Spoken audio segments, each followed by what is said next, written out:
मेरे पापा को लगा कि मैं पेट से हूँ। बदनामी के डर से पापा ने मेरी शादी नौकर से करवा दी।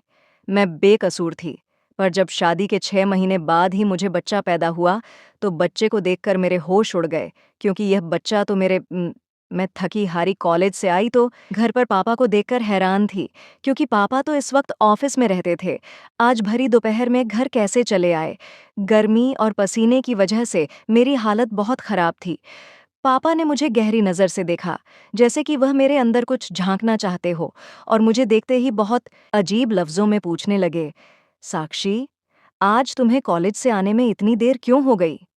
पापा की बातों से मैं हैरान परेशान उनके सामने बैठ गई और बताने लगी कि आज कॉलेज में एक्स्ट्रा क्लासेस थे, इसलिए मुझे घर आने में देर हो गई। पापा ने सर से पांव तक मेरी तरफ देखा और कहने लगे, बस इतनी सी बात है। मुझे उनका यह पूछने का अंदाज बिल्कुल अच्छा नहीं लगा, पर यह कोई नई बात नहीं थी। काफ़ी सालों से मैं उनके इस रवैये से परेशान थी। पापा को मेरी बातों पर बहुत कम ही यकीन होता था। वह इस तरह सवाल करते जैसे मैं उनसे कुछ छुपा रही हूँ। मैंने कहा, हाँ पापा, बस इतनी सी बात थी। आखिर क्या बात हो सकती है?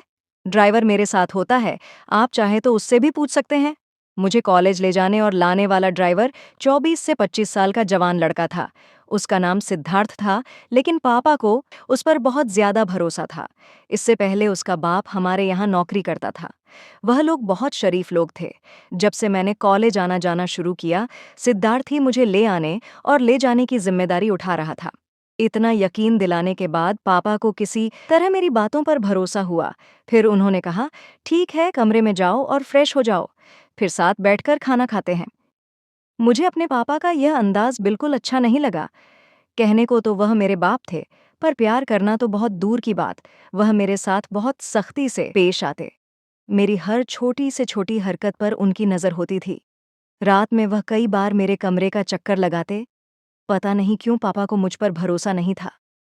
जब मेरा गुस्सा थोड़ा ठंडा हुआ, तो मैं फ्रेश होकर बाहर खाना खाने डाइनिंग टेबल पर आकर बैठ गई। पापा बार-बार मेरी तरफ देख रहे थे, जैसे लगता था वह मुझसे कुछ कहना चाहते हैं। मैंने कई बार उनसे पूछा भी कि आखिर क्या बात है, पर उन्होंने मेरी बातों का कोई जवाब नहीं दिया। जब से माँ इस दुनिया से गई थी, पापा ने ही मुझे पाल-पोस कर बड़ा किया था। माँ की मौत के वक्त में मेरी उम्र लगभग 10 साल की थी, पर अब मेरी उम्र 17 साल हो गई थी। पापा हर वक्त मेरे साथ सख्ती से पेश आते। उनके इस रवैये से मैं अपने ही घर में घुटन महसूस करती। कॉलेज में मेरी एक दोस्त थी, रागिनी। उससे मेरी गहरी दोस्ती थी। कभी-कभार मैं रागिनी के घर चली जाती। रागिनी का एक भाई था, संयम। जब मैं रागिनी के घर जाती, संयम भी हम लोगों से बातें करने लगता। कभी-कभी संयम रागिनी को कॉलेज छोड़ने आता। संयम की बातों से लगता कि वह मुझे पसंद करता है। वह एक अच्छा लड़का था, लेकिन पापा के खौफ से मैं कोशिश करती उससे दूर-दूर ही रहूं। लेकिन एक दिन मेरी बदकिस्मती थी कि क्या थी मुझे नहीं पता। पापा मेरे पीछे मेरे कॉलेज आ गए और उन्होंने संयम के साथ मुझे बात करते हुए देख लिया। पापा मेरे कॉलेज क्यों आए थे, यह तो मुझे नहीं पता, पर उस दिन से मेरी जिंदगी में कयामत आ गई। संयम के साथ बात करते देख गुस्से में पापा ने मुझे गाड़ी में बिठाया और अपने साथ घर लेकर चले आए। उस दिन से पापा ने मेरा कॉलेज आना जाना बंद करवा दिया। उन्हें शक था कि संयम के साथ मेरा रिश्ता है। मैंने पापा को लाख समझाने की कोशिश की, पर पापा ने मेरी एक न सुनी और गुस्से में मुझसे कहने लगे, मैं अपनी इज्जत को दांव पर लगता नहीं देख सकता। तुमने मेरे भरोसे को तोड़ा है। तुम्हारी माँ के गुजरने के बाद मैंने हर दिन तुम्हारी फिक्र में गुजारा है। इतनी पाबंदियां के बाद तुमने आज मेरे मुंह पर कालिफ लगा दी। पापा के इस बात ने मुझे अंदर से झकझोर कर रख दिया था। मेरा रोना धोना कुछ काम नहीं आया और बिना किसी गुनाह के मेरी पढ़ाई बीच में ही अधूरी रह गई। जबकि संयम के साथ मेरा ऐसा कोई रिश्ता नहीं था कि पापा के सामने मुझे शर्मिंदा होना पड़ता या पापा की इज्जत पर कोई आंच आती। मैं घर में बंद होकर रह गई थी और हर वक्त खामोशी से अपने कमरे में पड़ी रहती। हमारे घर में पैसे रुपए की कोई कमी नहीं थी, पर एक आज़ादी थी जिसके लिए मैं तरस रही थी। मेरे पापा को ही जब मेरे ऊपर भरोसा नहीं था, तो मैं गैरों से क्या उम्मीद रखती। एक दिन मेरे पापा के दोस्त विनोद अंकल, जो कि मेरे पापा के बिजनेस पार्टनर भी थे, हमारे घर आए। वह आते ही मेरी पढ़ाई के बारे में मुझसे पूछने लगे। मैंने रोते हुए उन्हें सारी बात बता दी।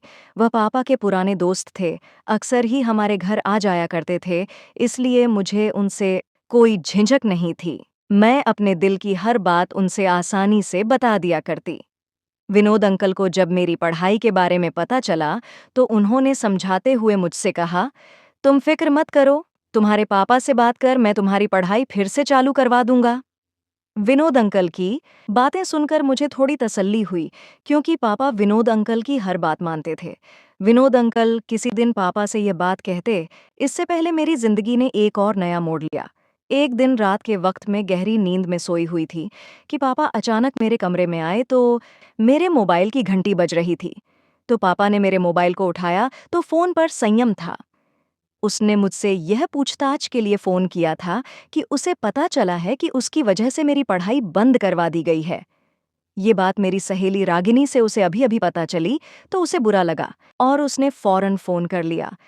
लेकिन पापा ने उस फ़ोन का भी गलत मतलब निकाल लिया। उन्हें लगा था कि मेरा संयम के साथ वाक़ई में कोई गहरा रिश्ता है। उस रात से पापा ने मेरा मोबाइल फ़ोन छीन लिया और मुझे कमरे से बाहर निकालने तक मना कर दिया। ये सब होने के बाद मैं सारा वक्त कमरे में बंद रहती। कभी-कभार विनोद अंकल आते तो मुझे मेरे कमरे में मिलने चले आते। वह मुझे समझाते हुए कहते, बस कुछ दिन इंतज़ार कर लो, मैं तुम्हारे पापा को तुम्हारी पढ़ाई के लिए मना लूँगा। अभी इन सब बातों को 2 दिन भी नहीं गुज़रे थे। एक दिन पापा मेरे कमरे में आए और मुझसे कहने लगे, आज के बाद तुम मेरे कमरे में सोया करोगी? मैं जवान लड़की थी और मेरे लिए पापा के साथ सोना बहुत शर्म की बात थी। मैंने पापा से कहा, मैं अपने ही कमरे में ठीक हूँ। मेरी बात सुनकर पापा ने गुस्से में कहा, क्यों? रात के वक्त कमरे में तुमसे मिलने कौन आता है? पापा की इस तरह की बातें सुनकर मेरी आंखों में आंसू आ गए और मैंने रोते हुए उनसे कहा, एक बार तो अपनी बेटी पर यकीन करें। पापा ने कहा, जितना भरोसा करना था मैंने कर लिया, पर आज के बाद तुम मेरे कमरे में ही सोया करोगी। उस दिन के बाद से पापा ने अपने कमरे में मुझे सुलाना शुरू कर दिया। पापा के कमरे में सोते समय मैं सारी सारी रात जागते हुए गुजारती। अभी इन सब बातों को 3 महीने गुजरे थे। ऐसा लगता था कि मेरा सर भारी हो रहा है और मुझे चक्कर आ रहे हैं। पापा ने जैसे ही मेरी बिगड़ती हुई तबीयत को देखा, तो उन्हें यकीन हो गया कि प्रेग्नेंट हूँ। मेरी यह हालत देखकर पापा ने गुस्से में मुझसे कहा, देखा, तुम्हारा गलत काम का नतीजा हमारे सामने आ गया। जिस बात का हमें डर था, वही हुआ। तुम उस लड़के से फ़ोन पर बातें ही नहीं करती थीं, बल्कि हमारे खानदान की इज्जत मिट्टी में मिला दी। अब हम कहीं मुंह दिखाने के काबिल नहीं बचे। पापा की यह बातें सुनकर मेरे सर पर आसमान गिर गया। पापा बदनामी के डर से ना तो मुझे अस्पताल ले जाना चाहते थे और ना ही मेरे किसी भी बातों पर यकीन कर रहे थे। यह सब होने के बाद पापा ने तुरंत फ़ोन कर विनोद अंकल को घर पर बुला लिया और उन्हें भी यह खबर इस तरह सुनाई कि मैं शर्म के मारे ज़मीन में धंस गई। विनोद अंकल भी यह खबर सुनकर परेशान हो गए और उन्होंने मेरी तरफ देखते हुए कहा, साक्षी, पहले मुझे लगता था कि तुम्हारे बाप को गलत फहमी है, पर तुमने तो उनकी इज्जत मिट्टी में मिलाकर रख दी। एक बार भी अपने आप के बारे में नहीं सोचा। विनोद अंकल ने मेरे पापा को मशवरा दिया कि अगर तुम्हें लगता है कि तुम्हारी बेटी ने वाकई में गलत काम किया है, तो तुम रातों में रात इसकी शादी करवा दो, ताकि इस बच्चे को पिता का नाम मिल जाए और यह बात ढकी छुपी रह जाए और तुम बदनामी से बच जाओ। मुझे विनोद अंकल से इस तरह की उम्मीद नहीं थी। मुझे लगता था कि शायद वह मेरी बातों को समझेंगे। पापा और विनोद अंकल अभी यह सब बातें कर ही रहे थे, तभी सिद्धार्थ उन दोनों के लिए चाय बनाकर ले आया। सिद्धार्थ को सामने देखते ही पापा ने अचानक उससे पूछ लिया कि क्या तुम साक्षी से शादी करोगे? पापा की यह बात सुनकर मैं सदमे में आ गई कि पापा कैसे मेरी शादी एक नौकर से करवा सकते थे, जबकि मैंने कोई गुनाह भी नहीं किया था और ना ही मैं प्रेग्नेंट थी। सिद्धार्थ ने मेरी तरफ देखकर हकलाते हुए बोला, साहब, आप ये कैसी बातें कर रहे हैं? मैं साक्षी मैम से शादी कैसे कर सकता हूँ? पापा ने सिद्धार्थ को समझाते हुए कहा कि अगर तू शादी करेगा तो उसकी पूरी जिंदगी बदल देंगे, बल्कि उसके माँ बाप की सारी जरूरतें भी पूरी करवा देंगे। पापा के इतना समझाने के बाद सिद्धार्थ मुझसे शादी करने को तैयार हो गया और अगले 1-2 दिनों में मेरी शादी सिद्धार्थ से करवा दी गई। मैं चाहकर भी इस शादी को मना नहीं कर पाई और ना चाहते हुए भी सिद्धार्थ से शादी कर ली। पापा ने सिद्धार्थ को गिफ्ट में एक फ्लैट दिया। शादी होने के बाद सिद्धार्थ मुझे इस फ्लैट में लेकर आया। सिद्धार्थ को मैंने अपना पति होने का हक नहीं दिया था। हम और सिद्धार्थ अलग अलग कमरे में रहते थे। मैं उससे जरूरत की बातें करती और अपने कमरे में बंद हो जाती। सिद्धार्थ को मुझे कोई शिकायत नहीं थी। वह हर वक्त मुझे खुश रखने की कोशिश में लगा रहता। हमारी शादी को 2 महीने गुजरे कि धीरे धीरे करके मेरी तबीयत खराब होने लगी और मेरा पेट बताने लगा कि मैं पेट से हूँ। लेकिन मुझे अभी तक यकीन नहीं था कि मैं प्रेग्नेंट हूँ, क्योंकि मेरी नज़र में तो मैंने कुछ गलत काम किया ही नहीं था, तो मैं प्रेग्नेंट कैसे हो जाऊंगी। लेकिन जब डॉक्टर को दिखाया गया तो पता चला कि मैं 5 महीने से प्रेग्नेंट हूँ। ये सब सुनकर मैं सन्न रह गई, क्योंकि जब मैंने कुछ किया ही नहीं था तो आखिर यह बच्चा मेरे पेट में कैसे आया। घर आने के बाद सिद्धार्थ अब पहले से ज्यादा मेरा ख्याल करने लगा। सिद्धार्थ मुझे हर वक्त खुश रखने की कोशिश करता। उसका इस तरह प्यार देखकर शायद धीरे धीरे मुझे भी उससे प्यार हो गया था, क्योंकि पहली बार मैंने अपनी जिंदगी में ऐसे शख्स को देखा था जो मेरी हर बात मानता और बिना किसी स्वार्थ के मेरे आगे पीछे लगा रहता। सिद्धार्थ ने कभी भी मेरे पेट में पल रहे बच्चे के बारे में मुझसे कोई सवाल नहीं किया था। वह बहुत ही निस्वार्थ और नेक दिल का इंसान था। जब से मुझे पता चला था कि मैं 5 महीने पेट से हूँ, तब से मेरे दिल में कहीं न कहीं ये बात थी कि मेरे साथ जो कुछ भी हुआ है, ये सब मेरे पापा ने ही किया है। क्योंकि जब से ये बच्चा मेरे पेट में आया था, शादी से पहले के वह 3 महीने हर रात मैं अपने पापा के कमरे में गुजार रही थी। मेरे दिन कुछ इसी सोच विचार के साथ गुजर रहे थे कि कुछ दिन बाद मेरा 9वां महीना पूरा हुआ और मेरे पेट में दर्द होने लगा। मुझे जल्दी से अस्पताल ले जाया गया। हॉस्पिटल जाने के बाद पता चला कि डिलीवरी का वक्त आ गया है। कुछ वक्त के इंतजार के बाद मैंने एक बेटे को जन्म दिया है। डॉक्टर ने बच्चा दिखाने की कोशिश की, तो मैंने मुंह फेर लिया।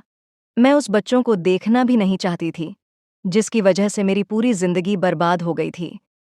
सिद्धार्थ ने जब देखा कि मैं उस बच्चे से नफरत करती हूँ, तो उसने उस बच्चे को प्यार से गोद में ले लिया और वहीं उस बच्चे का ख्याल करने लगा। हॉस्पिटल से छुट्टी के बाद हम घर आ गए। सिद्धार्थ दिलों जान से मेरी और मेरे बच्चे का ख्याल कर रहा था।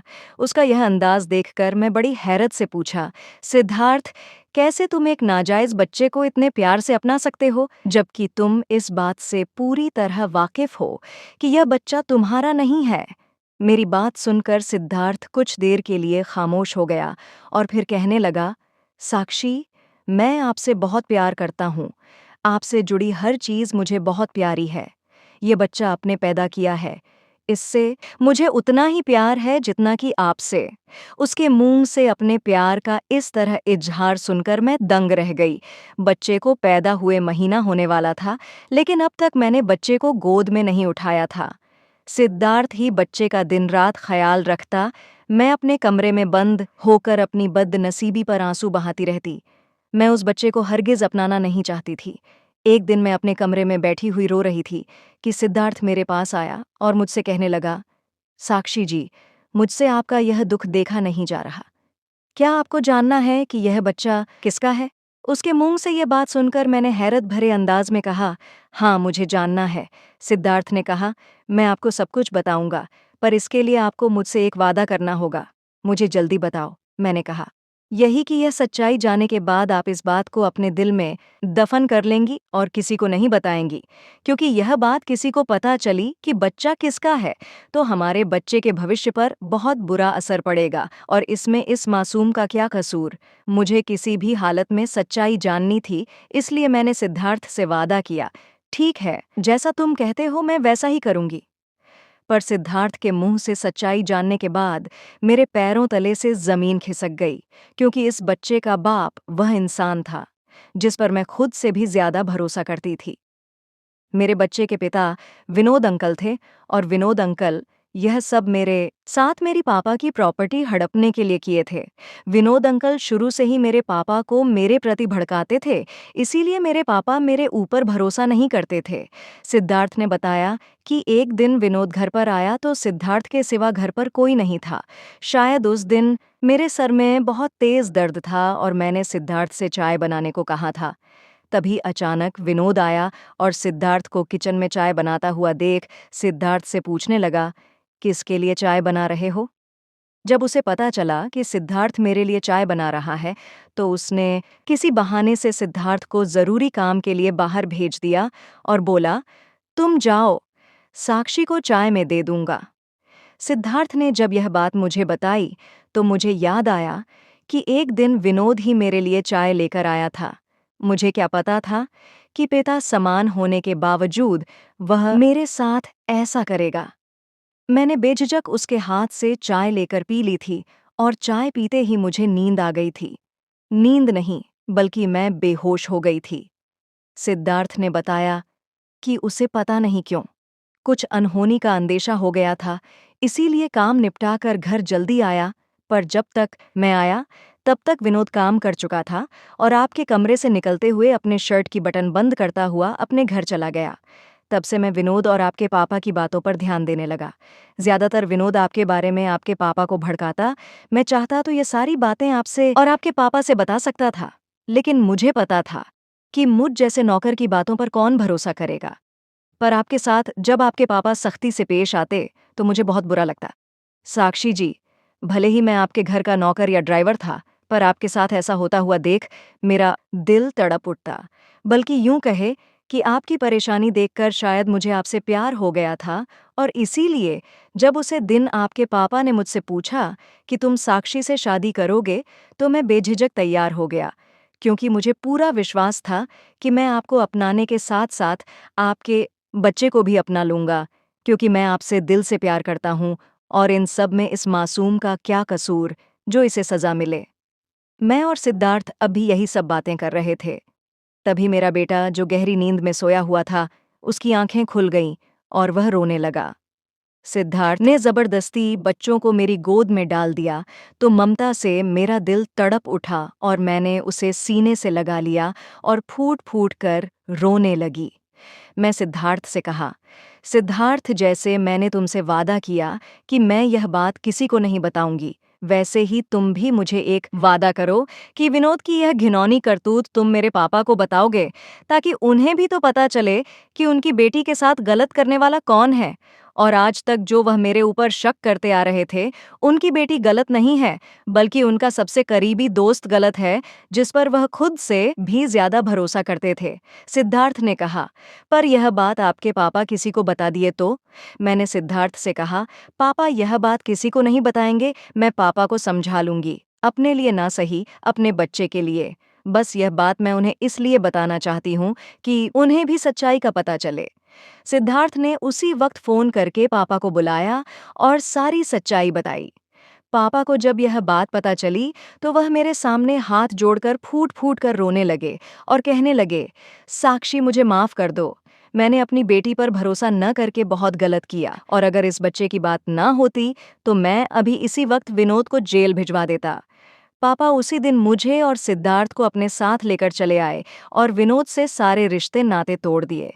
हमने और सिद्धार्थ ने एक वादा किया कि हम गैरों से ज्यादा अपने बच्चों की बातें सुनेंगे, क्योंकि जो मेरे पापा ने मेरे साथ किया, कोई भी पेरेंट्स अपने बच्चों के साथ ना करें, क्योंकि अगर मेरे पापा मुझ पर भरोसा किए होते तो आज मुझे ये सब भुगतना नहीं पड़ता। दोस्तों, वीडियो कैसा लगा कमेंट करके ज़रूर बताएं और वीडियो को लाइक और चैनल को सब्सक्राइब ज़रूर करें।